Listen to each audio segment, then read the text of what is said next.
Hey everyone, and welcome back to Hoosier Homes and Hustles. I'm Jessica Williams, here with my co-host Stacy Preston, and we're both realtors with eXp Realty. Today, we're going to talk about something we think you might be able to relate to, and that is our biggest mistake when we first got started in real estate investing. That's right. We've had our fair share of mistakes, and we're going to be real honest today to help you avoid making the same mistakes that we've made. So let's get right into it, Jessica. Why don't you kick us off? All right, sure. So my biggest mistake was not utilizing a dynamic pricing tool when we started operating our very first short-term rental, which just happened to be in Indianapolis. I thought, this is one property, sounds manageable, right? Right. Until it's not. Definitely sounds like it. So for us, we had a 3-month window on our Airbnb calendar. So the moment our 3-month calendar opened up, we had an initial booking. And at this time, we'd only been operating in the short-term rental for maybe about 3 months. So we were relatively new. And so we figured, we were really excited, but what is going on that weekend that these people booked? Because this was also before we started asking folks, what brings you to the city? What are you doing here? Kind of thing. So we go out there and we find out that it happens to be the 2022 College National Football Championship or something. I mean, I don't know sports. Right. You mean you don't have the sports calendar memorized for Indianapolis? Definitely not. Shocking, I know. But yeah. No.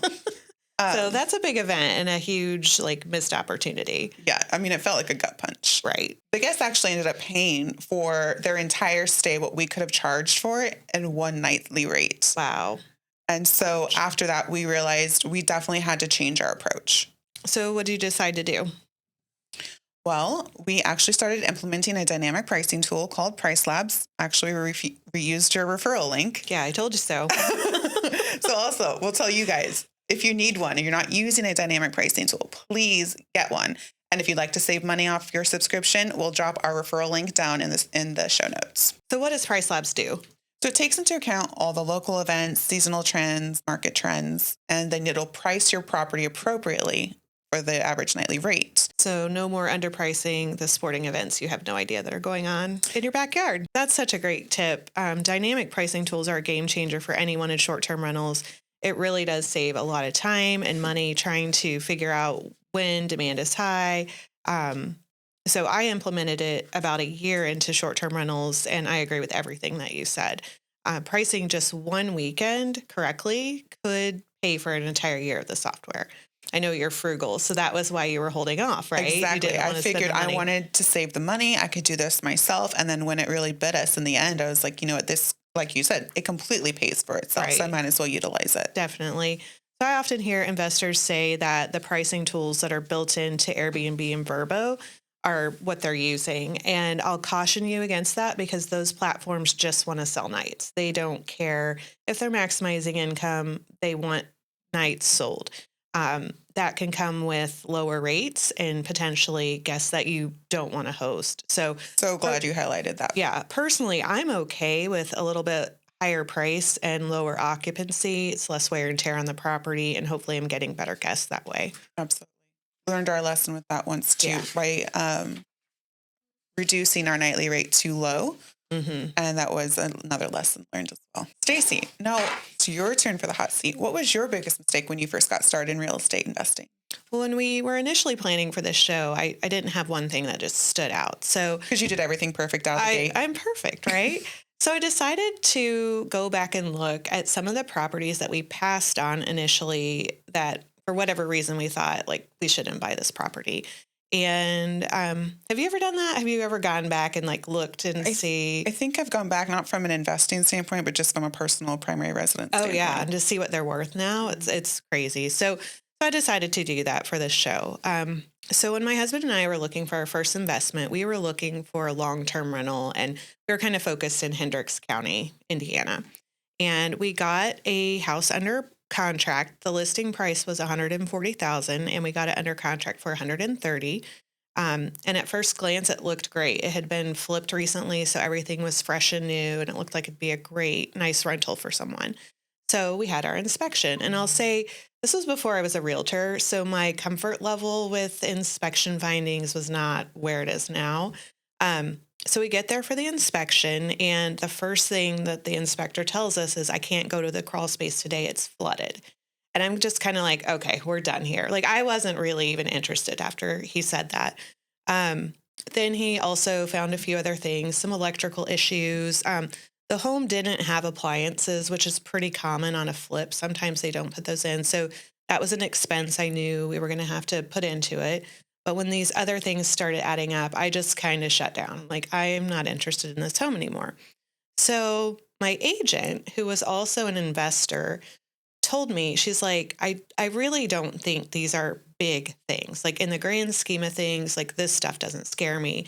But she was like, I understand if you're not comfortable and you want to.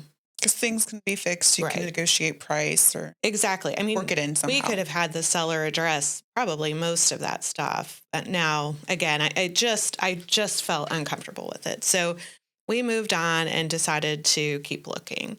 So looking back, I spent a few minutes looking at what the history of the property has been since 2018.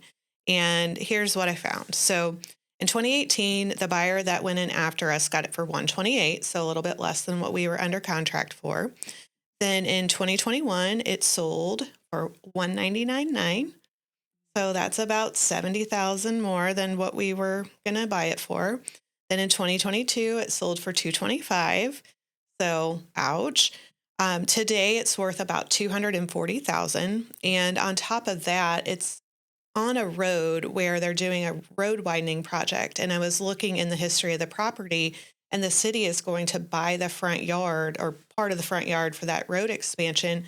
And they paid the neighbors $90,000 for that just recently. This house was on a bigger lot. So I don't really think that would have hurt the value of it too much because it was like a half-acre lot. So you still would have a front yard. So that hurts. That's a lot of extra income that we Absolutely. could have gotten on top of the rental income we would have had. Um, on the flip side, I mean, we would have had to come out of pocket potentially 15,000 for some of those repairs. Again, the seller probably would have covered some of it, but looking back at it now, 6, 7 years later, I just am like, wow, what a missed opportunity. And I can't believe that scared us. But, again, when you're new, inspections Or scare the you. scariest part of the process generally. Right. They're terrifying. And, you're just trying to make the right decision. And I just got overwhelmed and completely shut down and like, nope, we're going to do Analysis something else. paralysis. Analysis paralysis. So I think some of the key takeaways, especially given your story, is not to overanalyze because worrying is time that you can't get back. Like you just gave a great Absolutely. example of, time in the market is definitely going to grow your equity position for sure. Every moment spent overanalyzing and worrying is time you can't get back. No investment is without risk, but often the real loss comes from delaying. Sometimes you just need to jump in and get started. Right. So that was definitely our biggest mistake is just delaying that because that could have been another property in our portfolio today. And I think the other thing is just not letting the small issues derail your long-term gains. So it's obviously important to stay in your comfort zone with budget and, cash available to make repairs and having adequate reserves. But, one little inspection thing that's $500 to $1,000, look what I missed out on over the course of that time. And I probably wouldn't have sold it all of those times. So, you might ask yourself, well, you weren't really going to get that equity, but I could have used that to buy line of another credit. home. Right. It could have financed another down payment on another property. Um, so yeah, I think sometimes we just got to make sure that is this worth like not moving forward with? And this also applies to home buyers, not just investors. I see all the time, again, in the inspection process, it is scary. And as an agent, and I've seen so many inspection reports, I've seen that they all are almost at least 60 pages long, right? That doesn't mean the house is falling apart. So just talking to your agent to see like if there is something that comes up, one, is it something the seller can fix? Can we ask for that? Two, is it something that does it need fixed today? Right. It might Or not down the need road. addressed for 10 more years, but the inspector is going to call it out. So don't miss out on this great house you have under contract over this inspection issue when you go get another one under contract and it's likely to have the same or similar issues. There's no house that's going to have a perfect inspection. Now, were you present for that inspection? I was. So you had the opportunity to ask the inspector questions at the time. Yeah. How serious do you think this is? Or, just gauging his He seemed pretty casual about it. Like, again, and my agent was too. The whole flooded crawl space thing, I don't know. I was just like, no. I was just thinking mold and cleanup. And is this something that's going to happen all the time, every time it rains? But now I know there's systems for crawl spaces. There's things you could do to make that not an issue anymore. So just maintenance, and anything on a home is going to have maintenance. Crawl spaces are definitely one of those that often get overlooked. But again, once you know what to do with them, it's not that scary. And that, folks, is why we're here sharing our stories and about the mistakes that we've made. And it's all about learning and improving.